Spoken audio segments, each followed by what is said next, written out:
भगवद गीता अध्याय 11 विश्वरूप दर्शन योग।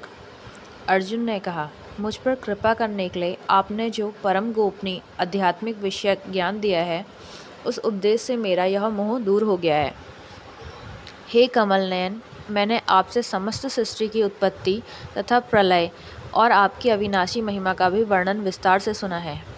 हे परमेश्वर, इस प्रकार यह जैसा आपके द्वारा वर्णित आपका वास्तविक रूप है, मैं वैसा ही देख रहा हूँ। किंतु हे पुरुषोत्तम, मैं आपके ऐश्वर्य युक्त रूप को मैं प्रत्यक्ष दर्शन करना चाहता हूँ। हे प्रभु, यदि आप उचित मानते हैं कि मैं आपके उस रूप को देखने में समर्थ हूँ, तभी हे योगेश्वर, आप कृपा करके मुझे अपने उस अविनाशी विश्व रूप में दर्शन दीजिए। श्री भगवान ने कहा, हे पार्थ, अब तू मेरे सैकड़ों हजारों अनेक प्रकार के अलौकिक रूपों को और अनेक प्रकार के रंगों वाली आकृतियों को भी देख। हे भरतश्रेष्ठ अर्जुन, तू मुझ में अदिति के 12 पुत्रों को, 8 वसुओं को, 11 रुद्रों को, दोनों अश्विनी कुमारों को, 49 मरुदगणों को और इसके पहले कभी किसी के द्वारा ना देखे हुए उन अनेक आश्चर्यजनक रूपों को भी देख। हे अर्जुन, तू मेरे इस शरीर में एक स्थान में चर अचर सृष्टि सहित संपूर्ण ब्रह्मांड को देख और अन्य कुछ भी तू देखना चाहता है उन्हें भी देख, किंतु तू अपनी इन आँखों की दृष्टि से मेरे इस रूप को देखने में निश्चित रूप से समर्थ नहीं है। इसलिए मैं तुझे अलौकिक दृष्टि देता हूँ, जिससे तू मेरी इस ईश्वरीय योग शक्ति को देख। संजय ने कहा, हे राजन, इस प्रकार कहकर परम शक्तिशाली योगी भगवान श्री कृष्ण ने अर्जुन को अपना परम ऐश्वर्य युक्त अलौकिक विश्व रूप दिखलाया। इस विश्व रूप में अनेकों मुंह, अनेकों आँखें, अनेकों आश्चर्यजनक दिव्य आभूषणों से युक्त, अनेकों दिव्य शास्त्र को उठाए हुए, दिव्य मालाएं, वस्त्र को धारण किए हुए, दिव्य गंध का अनुलेपन किए हुए, सभी प्रकार के आश्चर्य रूप, प्रकाश से युक्त, असीम और सभी दिशाओं में मुख किए हुए सर्वव्यापी परमेश्वर को अर्जुन ने देखा। यदि आकाश में 1000 सूर्य एक साथ उदय हो तो उनसे उत्पन्न होने वाला वह प्रकाश भी उस सर्वव्यापी परमेश्वर के प्रकाश की शायद ही समानता कर सके। पांडुपुत्र अर्जुन ने उस समय अनेक प्रकार से अलग अलग संपूर्ण ब्रह्मांड को सभी देवताओं के साथ भगवान श्री कृष्ण के उस शरीर में एक स्थान पर स्थित देखा। तब आश्चर्यचकित, हर्ष से रोमांचित हुए शरीर से अर्जुन ने भगवान को सिर झुकाकर प्रणाम करके और हाथ जोड़कर प्रार्थना करते हुए बोले। अर्जुन ने कहा, हे भगवान श्री कृष्ण, मैं आपके शरीर में समस्त देवताओं को तथा अनेकों विशेष प्राणियों को एक साथ देख रहा हूँ और कमल के आसन पर स्थित ब्रह्मा जी को, शिव जी को, समस्त ऋषियों को और दिव्य सर्पों को भी देख रहा हूँ। हे विश्वेश्वर, मैं आपके शरीर में अनेकों हाथ, पेट, मुख और आँखें तथा चारों ओर से असंख्य रूपों को देख रहा हूँ। हे विश्वरूप, ना तो मैं आपका अंत, न मध्य और न आदि को ही देख पा रहा हूँ। मैं आपके चारों ओर से मुकुट पहने हुए, गदा धारण किए हुए और चक्र सहित अपार तेज से प्रकाशित देख रहा हूँ और आपके रूप को सभी ओर से अग्नि के समान जलता हुआ, सूर्य के समान चकाचौंध करने वाले प्रकाश को कठिनता से देख पा रहा हूँ।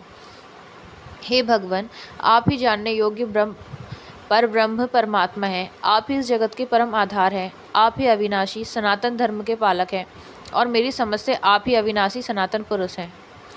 आप अनादि हैं, अनंत हैं और मध्य रहित हैं। आपकी महिमा अनंत है, आपकी असंख्य भुजाएं हैं। चंद्र और सूर्य आपकी आँखें हैं। मैं आपके मुख से जलती हुई अग्नि के निकलने वाले तेज के कारण इस संसार को तपते हुए देख रहा हूँ। हे महापुरुष, संपूर्ण आकाश से लेकर पृथ्वी तक के बीच केवल आप ही अकेले सभी दिशाओं में व्याप्त हैं और आपके इस भयंकर आश्चर्यजनक रूप को देखकर तीनों लोग भयभीत हो रहे हैं। सभी देवों के समूह आप में प्रवेश कर रहे हैं। उनमें से कुछ भयभीत होकर हाथ जोड़कर आपका गुणगान कर रहे हैं और महर्षिगण और सिद्धों के समूह कल्याण हो, इस प्रकार कहकर उत्तम वैदिक स्त्रोतों द्वारा आपकी स्तुति कर रहे हैं। शिव के सभी रूप, सभी आदित्यगण, सभी वसु, सभी साध्यगण, संपूर्ण विश्व के देवता, दोनों अश्विनी कुमार तथा समस्त मरुदगण और पितरों का समूह, सभी गंधर्व, सभी यक्ष, समस्त राक्षस और सिद्धों के समूह, वह सभी आश्चर्यचकित होकर आपको देख रहे हैं। हे महाभाव, आपके अनेकों मुख, आँखें, अनेकों हाथ, जंघा, पैरों, अनेकों पेट और अनेक दांतों के कारण विराट रूप को देखकर सभी लोग व्याकुल हो रहे हैं और इन्हीं की तरह मैं भी व्याकुल हो रहा हूँ। हे विष्णु, आकाश को स्पर्श करता हुआ, अनेकों प्रकाशमान रंगों से युक्त मुख को फैलाए हुए और अपनी चमकती हुई बड़ी बड़ी आँखों को देखकर मेरा मन भयभीत हो रहा है। मैं ना तो धैर्य धारण कर पा रहा हूँ और ना ही शांति को प्राप्त कर पा रहा हूँ। इस प्रकार दांतों के कारण विकराल और प्रलयकारी की अग्नि के समान आपके मुखों को देखकर मैं आपकी ना तो कोई दिशा को जान पा रहा हूँ और ना ही सुख पा रहा हूँ। इसलिए हे देवेश, हे जगन निवास, आप मुझ पर प्रसन्न हो। धृतराष्ट्र के सभी पुत्र अपने समस्त सहायक वीर राजाओं के सहित तथा पितामह भीष्म, द्रोणाचार्य, सूतपुत्र कर्ण और हमारे पक्ष के भी प्रधान योद्धा भी आपके भयानक दांतों वाले विकराल मुख में तेजी से प्रवेश कर रहे हैं और उनमें से कुछ तो दांतों के दोनों सिरों के बीच में फंसकर चूर्ण होते दिखाई दे रहे हैं।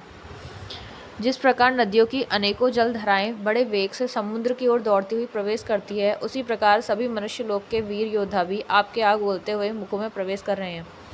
जिस प्रकार पतंगे अपने विनाश के लिए जलती हुई अग्नि में बड़ी तेजी से प्रवेश करते हैं, उसी प्रकार यह सभी लोग भी अपने विनाश के लिए बहुत तेजी से आपके मुखों में प्रवेश कर रहे हैं।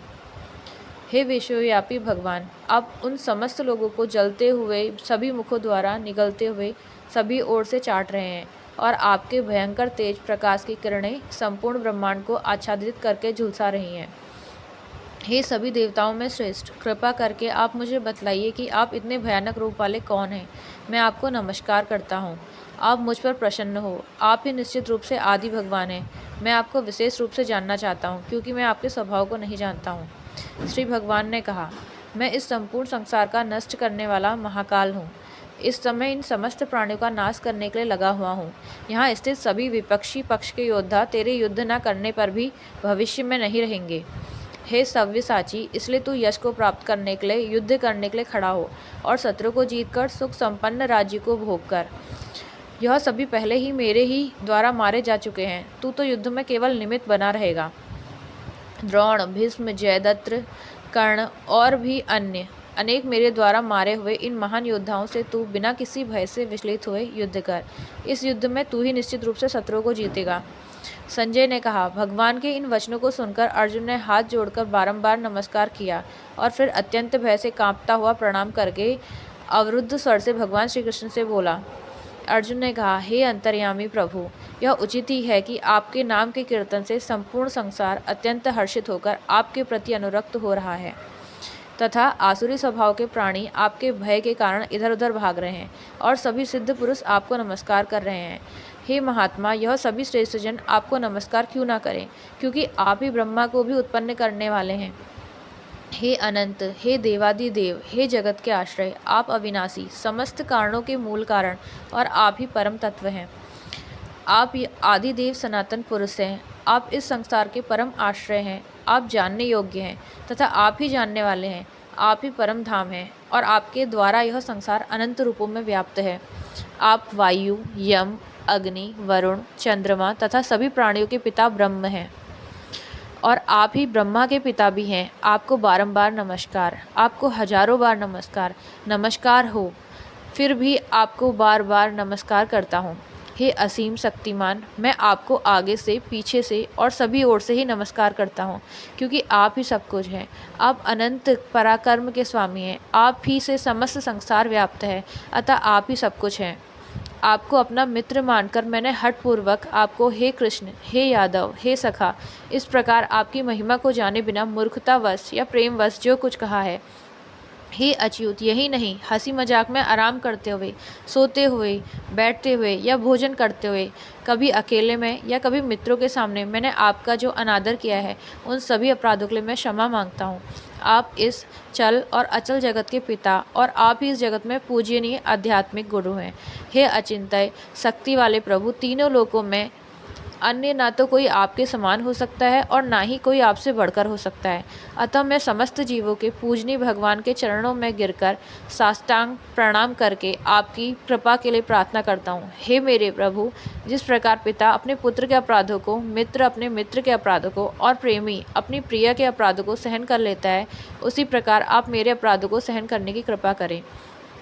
पहले कभी न देखे गए आपके इस रूप को देखकर मैं हर्षित हो रहा हूँ और साथ ही मेरा मन भय के कारण विचलित भी हो रहा है।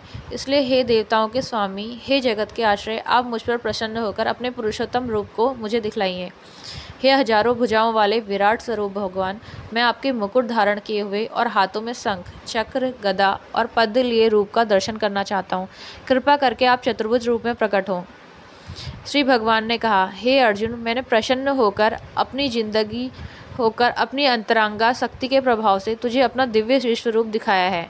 मेरे इस तेजोमय अनंत विश्वरूप को तेरे अतिरिक्त अन्य किसी के द्वारा पहले कभी नहीं देखा गया है।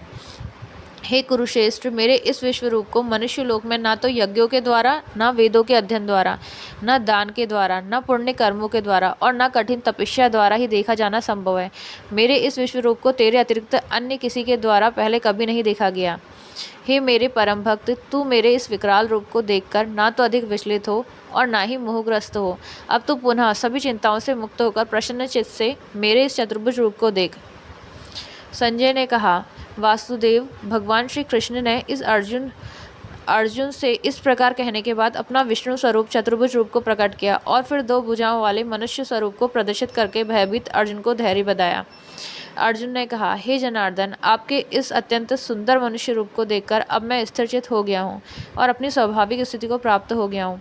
श्री भगवान ने कहा, मेरा जो चतुर्भुज रूप तुमने देखा है उसे देख पाना अत्यंत दुर्लभ है। देवता भी शाश्वत रूप के दर्शन करने की आकांक्षा करते हैं। मेरे इस चतुर्भुज रूप को जिसको तेरे द्वारा देखा गया है, इस रूप को न वेदों के अध्ययन से, न तपस्या से, न दान से और न ही यज्ञ से देखा जाना संभव है। हे परमतम अर्जुन, केवल अनन्य भक्ति के द्वारा ही मेरा साक्षात दर्शन किया जा सकता है, वास्तविक स्वरूप को जाना जा सकता है और इसी विधि से मुझ में प्रवेश भी पाया जा सकता है।